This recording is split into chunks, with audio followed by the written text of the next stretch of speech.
नमस्कार। आज हम एक दिलचस्प किताब पर बात करने वाले हैं, मॉर्गन हाउसल की द साइकोलॉजी ऑफ मनी। इसकी एक समीक्षा पर हम गहराई से नजर डालेंगे। हाँ, ये किताब दरअसल पैसे के मैनेजमेंट से ज़्यादा इस पर है कि हम पैसे के बारे में सोचते कैसे हैं, है ना, हमारा व्यवहार कैसा रहता है पैसों को लेकर। बिल्कुल, तो हमारे पास इसकी एक डिटेल समीक्षा है और आज हम इसी के मुख्य विचारों को समझने की कोशिश करेंगे। और ये समझने की कोशिश करेंगे कि क्यों पैसे के मामले में हमारी सोच, हमारी आदतें शायद सिर्फ किताबी ज्ञान से ज़्यादा ज़रूरी हो सकती हैं। हाँ बिल्कुल, तो चलिए शुरू करते हैं। समीक्षा का जो पहला पॉइंट है वो थोड़ा चौंकाता है कि पैसों में सफलता आपकी स्मार्टनेस से उतनी जुड़ी नहीं है जितना आपके व्यवहार से। हाँ, ये कोर आइडिया है। समीक्षा में साफ लिखा है, पैसे के साथ अच्छा करने का थोड़ा संबंध इससे है कि आप कितने स्मार्ट हैं और बहुत कुछ इससे है कि आप कैसा व्यवहार करते हैं। मतलब इंटेलिजेंस जरूरी है, पर उससे ज्यादा जरूरी है कि आप धैर्य रख पाते हैं या नहीं। आप भावनाओं में बह तो नहीं जाते। बहुत पढ़े लिखे लोग भी कई बार डर या लालच में गलत फैसले कर लेते हैं। व्यवहार ज्यादा मायने रखता है। सही बात है। अच्छा, और एक चीज जो मुझे काफी दिलचस्प लगी समीक्षा में, वो है किस्मत और जोखिम का जिक्र। जैसे बिल गेट्स का उदाहरण। हाँ, वो उदाहरण कि वो उन गिने चुने स्कूलों में थे जहां उस जमाने में कंप्यूटर था। ये तो किस्मत ही हुई ना। बिल्कुल। और समीक्षा इसी बात को हाईलाइट करती है, ये याद दिलाने के लिए कि हर नतीजा सिर्फ हमारी मेहनत या काबिलियत का नहीं होता। कभी कभी सही वक्त पर सही जगह होना या बस एक संयोग, ये भी बहुत बड़ा फैक्टर हो सकता है। इसे हम अक्सर भूल जाते हैं। हाँ, और ये एक तरह से हमें थोड़ा विनम्र भी बनाता है अपनी सफलता को लेकर। और ये बात शायद उस अगले पॉइंट से जुड़ती है, पर्याप्त को जानना। मतलब ये समझना कि कब आपके पास काफी है। समीक्षा इस पर भी जोर देती है। हाँ बिल्कुल, ये बहुत शक्तिशाली विचार है। देखिए, जब आप मानते हैं कि किस्मत का भी रोल है, तो शायद आप बेवजह का रिस्क लेने से बचते हैं। और पर्याप्त को पहचानना, ये आज की दुनिया में जहां हमेशा और ज्यादा की दौड़ लगी रहती है, हाँ, वहां संतुष्ट होना, ये जानना कि मेरे सुकून के लिए कितना काफी है, ये अपने आप में एक बहुत बड़ी स्किल है। एक तरह से ये लालच पर काबू पाना है। सही कहा। और इसी लंबे नजरिए और धैर्य से जुड़ा है वो कंपाउंडिंग वाला सिद्धांत। वॉरेन बफेट का उदाहरण दिया गया है समीक्षा में। हाँ, वो तो क्लासिक उदाहरण है कि उनकी ज्यादातर दौलत 60 साल की उम्र के बाद बनी। ये कैसे मुमकिन हुआ? ये समय की ताकत दिखाता है। मतलब कंपाउंडिंग का जादू।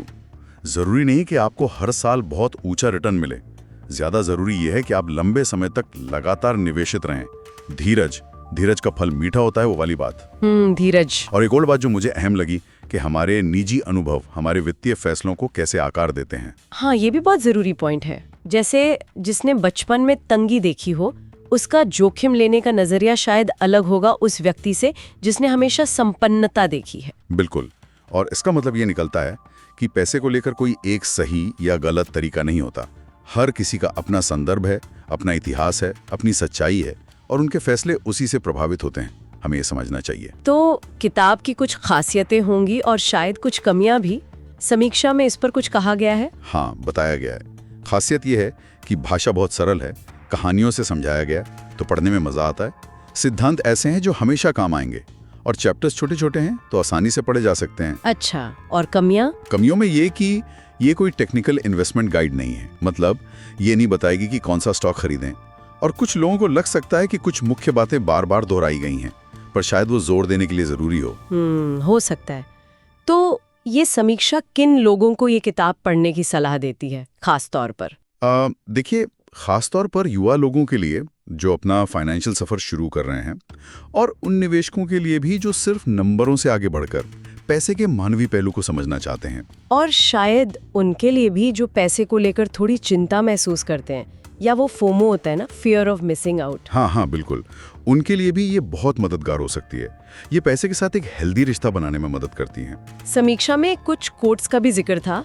एक मुझे याद है, असली दौलत वो है जो दिखती नहीं। बेहतरीन। हाँ।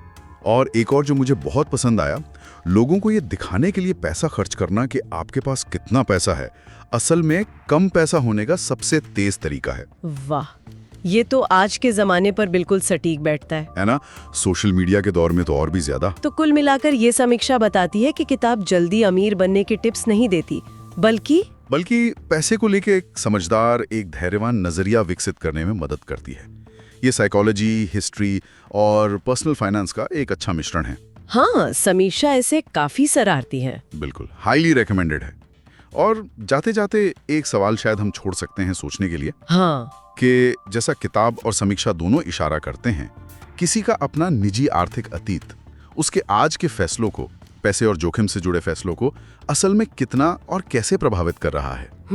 ये वाकई सोचने वाली बात है। अपने खुद के अनुभवों पर गौर करना। हाँ, उससे काफी कुछ सीखने को मिल सकता है। हाँ, सार यही निकलता है कि ये ऑनलाइन क्रियाएं जो हमें बहुत मामूली लगती हैं, असल में काफी मायने रखती हैं।